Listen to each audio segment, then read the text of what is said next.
McDonald. Satu nama yang udah pasti bikin kamu lapar dan pengen makan. Tapi kamu tahu nggak sih, di balik restoran fast food terbesar di dunia ini, ada kisah perjuangan yang nggak kalah seru dari cerita superhero. Cuma bedanya di cerita ini, nggak ada kostum pahlawan dan nggak ada lasernya. Ini kisah tentang bagaimana dua orang bersaudara dan seorang salesman licik dan cerdik bisa mengubah dunia. Don't spoiler alert, yang menang bukan si McDonald Bros, tapi orang yang datang dengan strategi licik tapi brilian.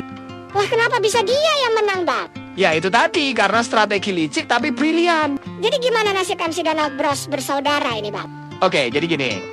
Tapi ntar dulu, gue mau minum. Mending lu puter intro dulu. Yoi, Bang.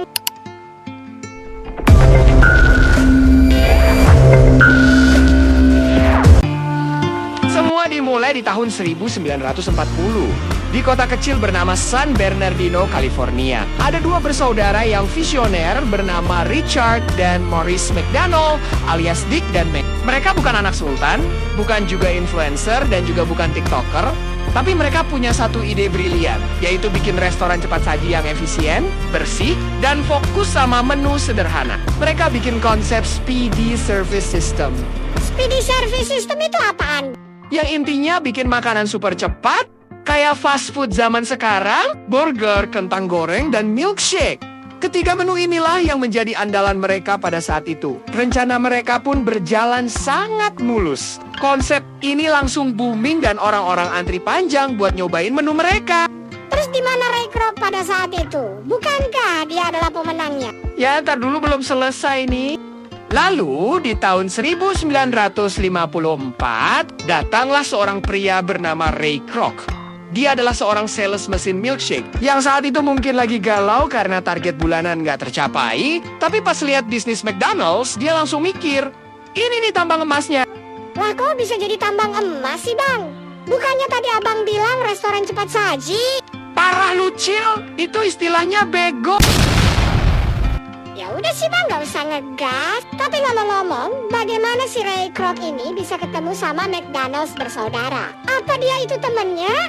Atau tetangganya? Bukan. Jadi gini, si Ray Kroc ini kan salesman dari penjualan mesin pembuat milkshake. Nah, pada saat itu restoran McD ini lagi ramenya pembeli. McDonald's bersaudara ini merasa speedy service system mereka tidak berjalan dengan maksimal dikarenakan mereka cuma punya satu mesin pembuat milkshake, yang dimana satu mesin milkshake ini hanya bisa membuat 5 milkshake sekaligus. Tentu saja ini tidak setara dengan pembeli yang mengantri. Mereka pun berencana menambah mesin pembuat milkshake lagi. Diteleponnya lah si Ray Kroc, sales penjual mesin milkshake ini. Dalam perbincangannya di telepon, McDonald's bersaudara memesan 8 unit mesin pembuat milkshake. Sontak itu membuat si Ray Kroc senang sekaligus penasaran. Dia senang karena mesin milkshake-nya bisa laku 8 unit, yang dimana pada saat itu jual satu mesin aja susah. Namun di sisi lain si Ray Kroc juga penasaran, kok bisa satu restoran memesan 8 unit mesin gua? Emangnya seramai apa sih pembelinya? Penasaran gua. Dari sini si Ray Kroc pun langsung tancap gas ke San Bernardino di California untuk mengantarkan mesin milkshake yang dipesan, sekaligus menyurvei secara langsung restoran McDonald ini. Sesampainya di restoran McDonald's, dia dikagetkan dengan pembeli yang mengantri. Si Ray Kroc ini pun melihat bagaimana orang yang mengantri ini dengan cepatnya mendapatkan makanan yang mereka pesan. Karena bisa dibilang McDonald's ini adalah satu-satunya restoran cepat saji yang menerapkan speedy service system kala itu. Dan McDonald's ini juga udah nggak menggunakan piring. Mereka udah ada tuh yang namanya kertas makanan seperti saat ini. Keren banget emang si McD ini, Bang.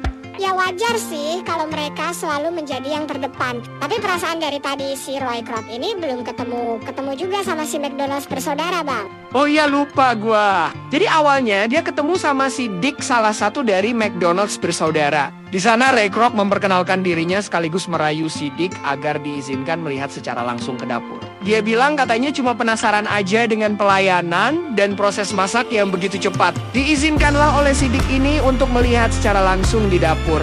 Setelah Ray Kroc masuk ke dapur, dia pun langsung jatuh cinta. Tapi bukan sama McDonald's bersaudaranya ya.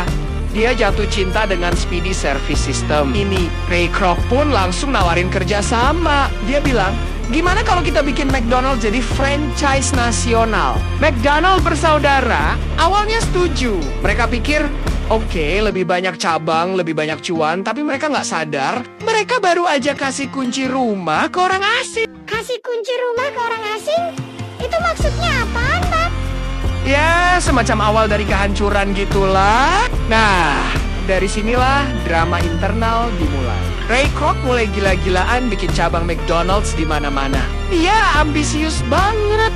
Bahkan lebih ambisius daripada orang yang nunggu balasan chat gebetan. Tapi, ada masalah. McDonald's bersaudara nggak suka kalau restoran mereka kehilangan identitas aslinya. Mereka pengen restoran yang kecil, fokus dan berkualitas tinggi. Ray Kroc nggak peduli, dia cuma mikir soal ekspansi. Wah, kebangetan juga si Ray Kroc ini, Bang. Udah dikasih daging, malah tulangnya juga mau. Padahal kan daging lebih mahal daripada tulang. Tergantung sih. Kalau itu, gue malah lebih suka tulang kalau lagi beli sop atau soto. Karena gimananya, sensasinya itu beda loh. Kalau tulang kan bisa diseruput gitu. Ya juga ya, jadi gimana kelanjutannya, Bang? Ya alhasil hubungan mereka makin panas. Sampai akhirnya Ray mutusin buat beli penuh hak McDonald's dari dua bersaudara ini di tahun ke-1961. Harganya $2,7 juta yang kalau sekarang mungkin setara buat beli beberapa pulau pribadi. Dan disinilah plot twistnya, McDonald's bersaudara cuma dapat uangnya sekali, tanpa royalti seumur hidup. Artinya, mereka nggak dapat bagian dari triliunan dolar yang McDonald's hasilkan sekarang. Kalau dipikir-pikir, kasihan juga McDonald's bersaudara ini. Padahal kan, awalnya usaha itu punya mereka. Ide mereka dan mereka juga yang berdarah-darah di awal perintisannya. Miris banget ya. Itu dia, bagian setnya sekaligus sisi gelap dari dunia bisnis, menjatuhkan orang lain demi kekayaan pribadi. Tapi ya udahlah, mending kita lanjut ke ceritanya. Jadi, setelah Ray Kroc mengambil alih, McDonald's tumbuh jadi kerajaan fast food yang kita kenal sekarang. Dia memperkenalkan logo Golden Arches mascot Ronald McDonald dan menu legendaris seperti Big Mac. Restoran ini berkembang dari Amerika ke seluruh dunia, bahkan sampai di pelosok desa. Dengan strategi franchise yang cerdas dari Ray Kroc, McD nggak cuma jual makanan, tapi juga pengalaman. Mereka paham banget cara bikin orang betah, mulai dari mainan di Happy Meal, sampai mesin es krim yang sering rusak, tapi tetap kita kangenin. Dan di era modern, McDonald's terus berinovasi. Mereka mulai peduli sama isu lingkungan, bikin menu sehat, dan ngasih opsi self-order biar kamu nggak perlu ngomong ke kasir saat lagi introvert mode on. Tapi tentu, mereka juga nggak lepas dari kritik. Dari isu kesehatan sampai dampak lingkungan, McD selalu jadi sorotan. Di sisi lain, McD juga nggak lupa berbagi. Mereka punya program sosial seperti Ronald McDonald House yang bantu keluarga anak-anak sakit. Jadi, nggak cuma soal jualan burger, mereka juga kasih dampak positif. Dan itulah kisah McDonald's. Dari perjuangan dua bersaudara, ambisi Ray Kroc sampai jadi ikon budaya pop dunia. Kadang hidup memang nggak adil, kayak nasib McDonald's bersaudara ini. Tapi ingat, kalau kalian lagi makan Big Mac atau Chicken McNuggets, ingatlah bahwa semua ini dimulai dari mimpi kecil di San Bernardino. Jika ada salah kata dalam penyampaian cerita gua, mohon maaf. Dan sebetulnya cerita ini sangat panjang sekali. Cuma ceritanya sengaja gua cut dan ambil poin-poinnya aja untuk mempersingkat waktu. Gue juga saranin banget kalian untuk nonton film dokumenternya langsung. Filmnya berjudul The Founder yang dirilis pada tahun 2016 silam.